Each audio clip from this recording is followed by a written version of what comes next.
We certainly get some strange requests, but this was the first time we investigated a stretch of road, and the story behind it is just as odd as the request itself. In 2007, I headed up the makeup department for a feature film called The Albino Farm. This movie was written as a horror flick based on an old Ozark legend. While the filmmakers may have taken artistic license with their interpretations, and the movie was not shot at the actual location, the albino farm itself is very real. It's surrounded with bizarre stories, scary legends, and a strange vagueness in the local historical archives. When the film went into post-production, the editors found something quite unusual in the footage shot on a country road just outside of Warrensburg, Missouri. The following is an email from the assistant editor to the producers.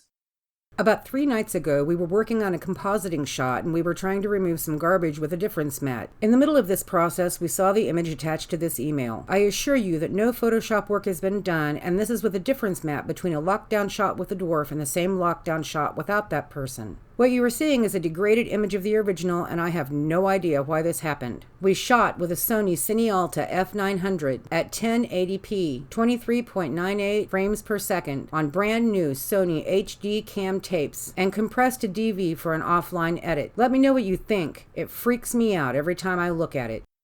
Imagine being this editor. You're wading through the footage late one night when a quick glitch in the film catches your eye. You isolate the glitch in a single frame and find this image staring back at you. That's where we came in. Since there didn't seem to be a technical or logical reason for this image anomaly, producer Joe Anderson asked us to give our paranormal opinion. Understand that only one frame in this footage was affected with this anomaly, and the only enhancement we made was to adjust the brightness and contrast. What you are seeing here is the actor crouched in the middle of the road with his back to you. This image has become known as the Dwarf Road image and has stirred up a lot of interest, particularly around the old dwarf himself, Paul Ford.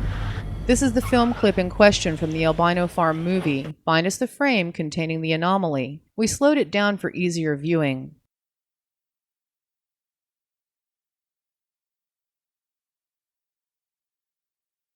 We decided it was time to take a trip to Dwarf Road, and we took Paul with us. We put up our safety cones and sported the very stylish safety vest to begin our night vigil at Dwarf Road. Okay, so here I am now in the dark, freaked out. Hold me, mommy.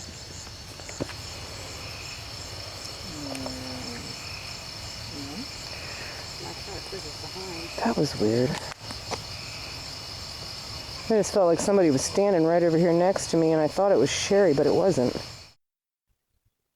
It was way weirder than any of us thought at the time, too. If you'll look, Sherry is taking a picture up the road in this clip.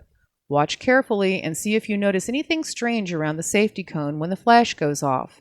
Upon reviewing her photos, we noticed that the reflection from the cone wasn't visible in this particular shot, but was very visible in all of the other 300-plus pictures. We adjusted the brightness and contrast, enabling us to see better into the pitch-black night, and found that there appears to be a solid human-looking form blocking the cone from view. Then we went back through the video and slowed the footage down to about 12% of the original speed. The figure is standing in front of the cone from Sherry's camera angle, but from my camera angle, it's slightly off to the right of the cone. If you do the math, it can't be more than a foot taller than the 3-foot cone. It's obviously dressed in something long and full when all of us were dressed in shorts, jeans, and reflective vests. Who or what is this solid form standing at the top of Dwarf Road? Is it human, or is this somehow related to the strange anomaly taken from the Albino Farm footage? Considering its size, was it somehow attracted to Paul because of his height?